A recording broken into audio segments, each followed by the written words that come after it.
दोस्तों नमस्कार। दोस्तों आज की वीडियो में आप सबको हम समझाने वाले हैं एसएमपीएस के बारे में कि एसएमपीएस क्या होता है और इसका यूज ज़्यादातर हम अपनी इंडस्ट्री में इसका यूज क्यों किया जाता है। जैसे जो भी हमारा पीएलसी पैनल होता है या फिर टीसीएस पैनल होते हैं, तो यहाँ पे हमें देखते होंगे जहाँ पे ज़्यादातर एसएमपीएस का यूज किया जाता है। या फिर दोस्तों जो होम एप्लियंस जो हमारे इक्विपमेंट होते हैं इनमें भी एसएमपीएस का ही यूज किया जाता है। हम एसी पावर देते हैं लेकिन इंटरनली उसमें एसएमपीएस का यूज करके उसको डीसी में कन्वर्ट करके हाई वोल्टेज को लो वोल्टेज में कन्वर्ट करके यूज किया जाता है। तो दोस्तों सबसे पहले हम बताएंगे कि एसएमपीएस क्या होता है और कैसे वर्क करता है, इसके अंदर क्या क्या सर्किट लगे रहते हैं और इसमें जो हमारा रेगुलेटेड किया जाता है यानी पावर सप्लाई को कंट्रोल किया जाता है। जो पोटेंशियोमीटर इसमें लगा रहता है, आपने देखा होगा कि जो पोटेंशियोमीटर जिससे हम वोल्टेज को कंट्रोल किया जाता है डिजायर्ड लेवल पे लेने के लिए। जैसे एक रेंज होता है हमारे जो अलग अलग टाइप का आता है, कोई 24 वोल्ट का, एक 12 वोल्ट का आता है, कोई 30 वोल्ट का आता है। तो उसमें एक पोटेंशियोमीटर प्रोवाइड किया जाता है दोस्तों, जो कि वोल्टेज के लेवल को कंट्रोल करने के लिए। तो वो कैसे किया जाता है उसको हम प्रैक्टिकली भी आपको दिखाएंगे। लेकिन दोस्तों उससे पहले हम आपको समझाते हैं कि इसमें थ्योरिकली कि ये कैसे काम करता है, इसके अंदर के सर्किट क्या क्या होता है। तो दोस्तों सबसे पहले बात करते हैं कि एसएमपीएस क्या होता है। तो एसएमपीएस का मतलब होता है स्विच्ड मोड पावर सप्लाई। तो दोस्तों स्विच्ड मोड पावर सप्लाई से मतलब होता है कि इसके अंदर जो होता है स्विचिंग पर का काम होता है। ये जो पावर सप्लाई है इसमें स्विचिंग डिवाइसेज लगी रहती हैं जो पावर सप्लाई को स्विच करती हैं। तो स्विच का मतलब होता है दोस्तों कंट्रोल करना एक प्रकार से, तो इसमें स्विचिंग डिवाइसेज लगी रहती हैं।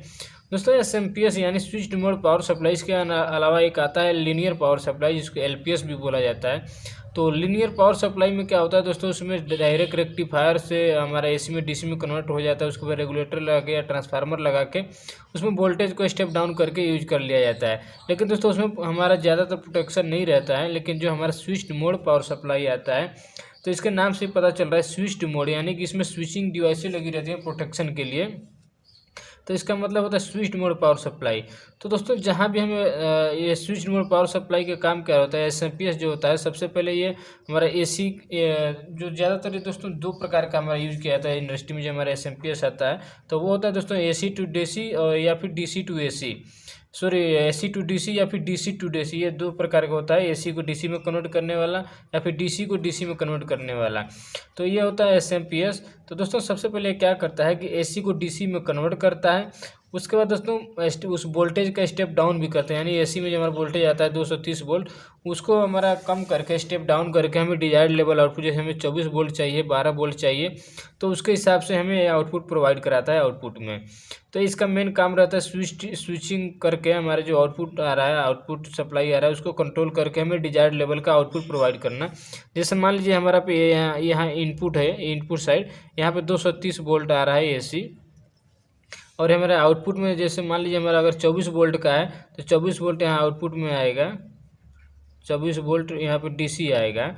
तो दोस्तों इसको हम समझाते हैं कि थ्योरी का जो सर्किट होता है वो इंटरनली कैसे वर्क करता है और इसके एक एक जो पार्ट होते हैं उनका क्या काम रहता है।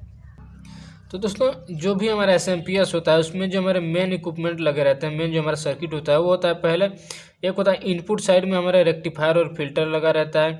उसके बाद स्विचिंग डिवाइसेज होती हैं, यहाँ पे इन्वर्टर का भी कुछ सेक्शन लगा रहता है, डिवाइस होता है जो कि पावर सप्लाई को इन्वर्ट करने के लिए यानी कि डीसी को एसी में कन्वर्ट करने के लिए, और जो हमारा ओवरलोड या फिर शॉर्ट सर्किट कंट्रोलिंग के लिए यहाँ पे स्विचिंग डिवाइसेज लगी रहती हैं। स्विचिंग डिवाइसेज में दोस्तों ट्रांजिस्टर का यूज़ किया जाता है, ट्रांजिस्टर में ज़्यादातर मॉसफेट का यूज़ किया जाता है। उसके बाद दोस्तों हमारा ट्रांसफार्मर होता है। ट्रांसफार्मर जो होता है दोस्तों वोल्टेज को स्टेप डाउन करने के लिए, यानी 230 वोल्ट जो हमारा एसी आ रहा है उसको स्टेप डाउन करने के लिए यहाँ पे लगा रहता है। उसके बाद दोस्तों एक रेक्टिफायर और होता है। रेक्टिफायर ये रहता है हमारा आउटपुट साइड में, इसमें दो सेक्शन रहता है, एक इनपुट रेक्टिफायर एंड फिल्टर और दूसरा होता है आउटपुट रेक्टिफायर एंड फिल्टर। उसके बाद दोस्तों हमारा आउटपुट आ जाए, मेन जो हमारा लोड चाहिए जितना उतना आउटपुट यहाँ पे आ जाता है। अब दोस्तों इसका एक एक पार्ट का काम क्या रहता है। दोस्तों पहला जो हमारा इनपुट साइड में रेक्टिफायर और फिल्टर होता है, ये 230 वोल्ट का जो हमारा एसी आ रहा है उसको यहाँ पे डीसी में कन्वर्ट कर देता है। अब दोस्तों ये रेक्टिफायर का काम रहता है, यहाँ पे ब्रिज सर्किट लगा रहता है, इसमें डायोड वगैरह लगा रहता है, वो हमारा एसी को डीसी में कन्वर्ट करता है। और जो फिल्टर जो होता है दोस्तों, फिल्टर जो होता है हमारा सप्लाई को फिल्टर करने के लिए, यानी जो हमारे पावर सप्लाई में जो हमारे सर्ज होते हैं या फिर रिपल होते हैं, यानी तो वोल्टेज का जो अप डाउन होना उनको फिल्टर करने के लिए यहाँ पे कैपेसिटर का यूज़ किया जाता है। उसी कैपेसिटर को यहाँ पे फिल्टर बोलते हैं। तो इनपुट साइड का जो रेक्टिफायर और फिल्टर होता है वो एसी को डीसी में कन्वर्ट करता है वो फिल्टर करके। लेकिन जो वोल्टेज होता है दोस्तों, वो वोल्टेज सेम रहता है, 230 वोल्ट ही रहता है, यहाँ पे कोई चेंजिंग नहीं रहता, बस एसी से डीसी यहाँ पे कन्वर्ट होता है। उसके बाद यहाँ पे लगा रहता है स्विचिंग डिवाइस। इस स्विचिंग डिवाइस में हमारा इन्वर्टर भी लगा रहता है। इन्वर्टर के साथ साथ दोस्तों यहाँ पे ट्रांजिस्टर का यूज किया जाता है। ट्रांजिस्टर का यूज करके, यानी कि अगर हमारे आउटपुट में कहीं हमारा शॉर्ट सर्किट होता है या फिर ओवरलोड होता है, तो यहाँ पे एक स्विच प्रोवाइड किया गया रहता है। इस प्रकार से ये स्विचिंग रहता है, ये हाई फ्रिक्वेंसी का यहाँ पे स्विच रहता है। वो स्विच जो होता है ऑन ऑफ करने के लिए यहाँ पे दिया गया रहता है। अगर हमारा आउटपुट में कहीं शॉर्ट सर्किट होता है या फिर ओवरलोड होता है, तो उस केस में यहाँ पे जो स्विच होगा, स्विच हमारा ऑफ हो जाएगा। तो इसके लिए यहाँ पे स्विचिंग डिवाइस या प्रोटेक्शन के लिए यहाँ पे स्विचिंग डिवाइस भी दिया गया रहता है। तो दोस्तों यहाँ से जो हमारा डीसी सप्लाई होता है, डीसी सप्लाई इन्वर्टर जो होता है उसको फिर से एसी में कन्वर्ट कर देता है। तो एसी में कन्वर्ट होने के बाद फिर से यहाँ पे 230 वोल्ट एसी आता है। उसके बाद जो हमारा ट्रांसफार्मर होता है, ट्रांसफार्मर 230 वोल्ट एसी को हमें डिजायर्ड लेवल यानी जितने का हमारा, मान लीजिए एसएमपीएस 24 वोल्ट का है, तो यहाँ पे हमारा 24 वोल्ट आ जाएगा। यहाँ पे 24 वोल्ट जो हमारा एसी में आ जाएगा, और यहाँ पे 230 वोल्ट हमारा था डीसी में था। तो जो ट्रांसफार्मर है, ट्रांसफार्मर उसको इसको स्टेप डाउन कर देगा, वोल्टेज को स्टेप डाउन करने के बाद दोस्तों यहाँ पे एसी ही रहेगा, क्योंकि इन्वर्टर फिर डीसी को एसी में कन्वर्ट कर दिया है। तो ये जो 230 वोल्ट को डिजायर्ड आउटपुट में हमारा स्टेप डाउन करेगा 24 वोल्ट में। उसके बाद दोस्तों आउटपुट में भी हमारा रेक्टिफायर एंड फिल्टर लगा रहता है। तो ये रेक्टिफायर जो आउटपुट वाला होगा, इस 24 वोल्ट एसी को फिर से 24 वोल्ट डीसी में हमारा कन्वर्ट कर देगा। 24 वोल्ट ये हमारा जो डीसी में आएगा, तो ये नॉन फ्लक्चुएटेड रहता है। यानी कि दोस्तों इस साइड में जो हमारा एसी सप्लाई या फिर डीसी जो सप्लाई आ रहा है, ये बार बार फ्लक्चुएट होता रहता है। जैसे दोस्तों एसी सप्लाई जो भी आता है, उसमें जो होता है पल्स जो हमारा चेंज होता है, उसकी वजह से उसमें फ्लक्चुएशन होता रहता है। तो जो हमारे इक्विपमेंट लगे रहते हैं, जो लोड हमारे फील्ड में जो ट्रांसमीटर वगैरह जो हम यूज करते हैं, उसमें अगर वोल्टेज का बार बार फ्लक्चुएशन होगा तो उसमें हमें दिक्कत आ जाती है। तो इसकी वजह से हमें एसएमपीएस की ज़रूरत पड़ती है। तो एसएमपीएस का जो आउटपुट आता है, वो विदाउट फ्लक्चुएशन का एक फिक्स्ड आउटपुट आता है। जैसे कि हमें 24 वोल्ट अगर आउटपुट मिल रहा है, तो 24 वोल्ट ही प्रॉपर मिलेगा। क्योंकि दोस्तों इस साइड में जो हमारा कैपेसिटर यूज किया जाता है, वो वोल्टेज का जो अप डाउन होता है, उस फ्लक्चुएशन को कंट्रोल करने के लिए ये हमारा फ़िल्टर यूज किया जाता है। जैसे कि दोस्तों अगर फिल्टर, इसमें क्या होगा, फिल्टर और इंडक्टर लगे रहते हैं। तो दोस्तों अगर वोल्टेज हमारा कभी ज़्यादा होता है तो उसको रिड्यूस कर देता है, लेकिन अगर कभी वोल्टेज कम होता है, तो जो कैपेसिटर होता है, वो कैपेसिटर उस वोल्टेज को प्रोवाइड करा के आउटपुट जो हमारा फाइनली आता है, वो विदाउट फ्लक्चुएशन का प्रॉपर एक फिक्स्ड आउटपुट आता है। तो यहाँ पे 24 वोल्ट आउटपुट हमारा डीसी में मिल जाता है। तो दोस्तों यहाँ पे कभी कभी क्या किया जाता है कि यहीं पे हमारा एक लगा दिया जाता है पोटेंशियोमीटर। पोटेंशियोमीटर जैसे कि मान लीजिए इसका रेंज है, अगर हमारा आउटपुट का हमारा अगर रेंज है 15 वोल्ट डीसी से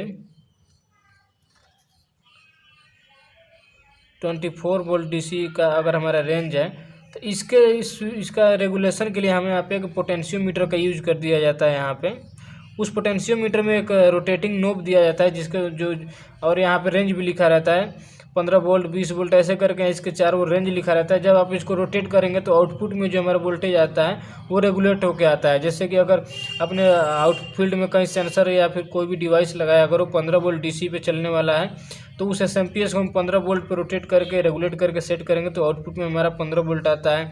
अगर 24 वोल्ट चाहिए तो हम 24 वोल्ट पर सेट करेंगे, तो आउटपुट में 24 वोल्ट आता है। तो ये हमारा मेन फंक्शन होता है दोस्तों एसएमपीएस का, जो हम इंडस्ट्रियल में जो यूज करते हैं। वो एसएमपीएस जो होता है अलग अलग टाइप के आता है। जैसे अलग अलग हमें कितना लोड चाहिए, लोड के हिसाब से ये हमारा जो एसएमपीएस होता है, वो बड़ा भी आता है, छोटा भी आता है, और अलग अलग लोड के हिसाब से अलग अलग एम्पियर का, जैसे 1 एम्पियर 2 एम्पियर, कितना लोड आपको देना है उसके हिसाब से हमारा एसएमपीएस हम यूज करते हैं। अब दोस्तों कहीं कहीं पे जो होता है हमारे जो स्टैंडर्ड जो हमारे एसएमपीएस आते हैं, उनमें फीडबैक सर्किट भी लगा रहता है।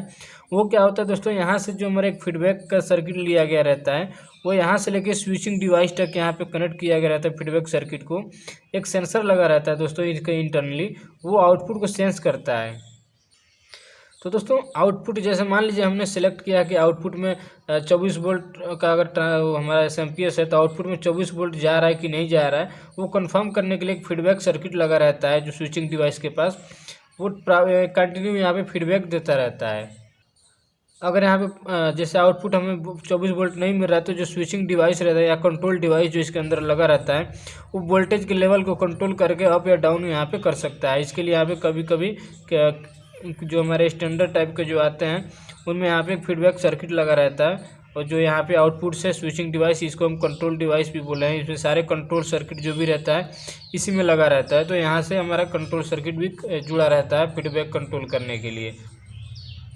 तो दोस्तों ये था हमारा सर्किट जो हमारा SMPS का, इसका इंटरनल वर्किंग क्या होता है। अब दोस्तों आपको प्रैक्टिकली हम दिखाते हैं कि जो हमारा SMPS होता है उसका जो हमारा ये हमारा जो लगा है पोटेंशियोमीटर कैसे इसको हम चेक करते हैं कि हमारा SMPS काम कर रहा है कि सही से कि नहीं कर रहा है। अगर दोस्तों हमारा PO, इसको जो पोटेंशियोमीटर है इसको पोर्ट भी बोला जाता है, अगर ये ख़राब हो जाता है दोस्तों तो इसको घुमाने से वोल्टेज में कोई चेंजमेंट नहीं आता है। तो इस कंडीशन में क्या होता है दोस्तों कि हमारा अगर आउटपुट में जो हमारा डिवाइस लगाए हैं उसको प्रॉपर लोड भी ये नहीं दे पाता है, तो इसकी वजह से बार बार दिक्कत आता है जो भी हम डिवाइस से कनेक्ट किए रहते हैं। तो अगर आपको चेक करना है SMPS सही है कि नहीं है, तो अगर आउटपुट में जो वोल्टेज आ रहा है आप उसको पोटेंशियोमीटर से रोटेट करके चेंज करके भी देख सकते हैं कि वोल्टेज यहाँ पे चेंज हो रहा है कि नहीं हो रहा है। तो चलिए आपको प्रैक्टिकली दिखाते हैं पहले कि SMPS हमारा कैसे चेक करते हैं। यहाँ से वोल्टेज को मल्टीमीटर के थ्रू हम आपको चेक करके दिखाते हैं। जैसे कि दोस्तों आप देख सकते हैं यहाँ पे ये हमारा एक SMPS है जो कि 24 वोल्ट आउटपुट दे सकता है। तो दोस्तों ऐसे हमारा जो SMPS लगे रहते हैं ये तो बहुत छोटा रहता है। जैसे लोड के हिसाब से हमें बड़े SMPS भी आता है, जैसे कि ये अलग अलग एम्पियर का रहता है। जैसे यहाँ पे 2 एम्पियर का इसके ऊपर रेटिंग दिया गया है, आउटपुट जो है 24 वोल्ट DC 2 एम्पियर का है। तो ऐसे ही अगर हमें ज़्यादा इक्विपमेंट लोड चलाना रहता है तो उसके हिसाब से ज़्यादा एम्पियर का हम SMPS अपने फील्ड में यूज करते हैं। तो दोस्तों SMPS में प्रॉब्लम क्या आता है दोस्तों कि यहाँ पे देखिए, यहाँ पे जो ये दिया गया है इसको हम पोटेंशियोमीटर बोलते हैं। ये हमारा स्विचिंग के लिए रहता है, आउटपुट में जो हमारा आउटपुट वोल्टेज ले रहे हैं उसको स्विच करने के लिए, कंट्रोल करने के लिए यहाँ पे दिया गया रहता है। और इस साइड में जो रहता है आउटपुट का टर्मिनल रहता है, 2 हमारे रहते हैं आउटपुट के टर्मिनल, पॉजिटिव नेगेटिव के 2 रहते हैं। और इस साइड में हमारा इनपुट रहता है, इस साइड में AC आता है, जो लाइन रहता है न्यूट्रल होता है, अर्थ आता है। इस साइड में इनपुट रहता है 230 वोल्ट, इस साइड में हमारा आउटपुट रहता है। तो दोस्तों चलिए हम आपको चेक करा के दिखाते हैं मल्टीमीटर से कि कैसे हम यहाँ से जो वोल्टेज होता है इसको कंट्रोल किया जाता है, कैसे एडजस्ट किया जाता है। तो ये हमारा पोटेंशियोमीटर है दोस्तों, इसके द्वारा हम कैसे कंट्रोल करते हैं आपको दिखाते हैं। तो दोस्तों सबसे पहले मल्टीमीटर को कनेक्ट करेंगे और SMPS को ऑन कर लेते हैं। तो ये हमने ये आउटपुट को हम यहाँ पे कनेक्ट कर लिए हैं और हम इसको ऑन करेंगे पहले।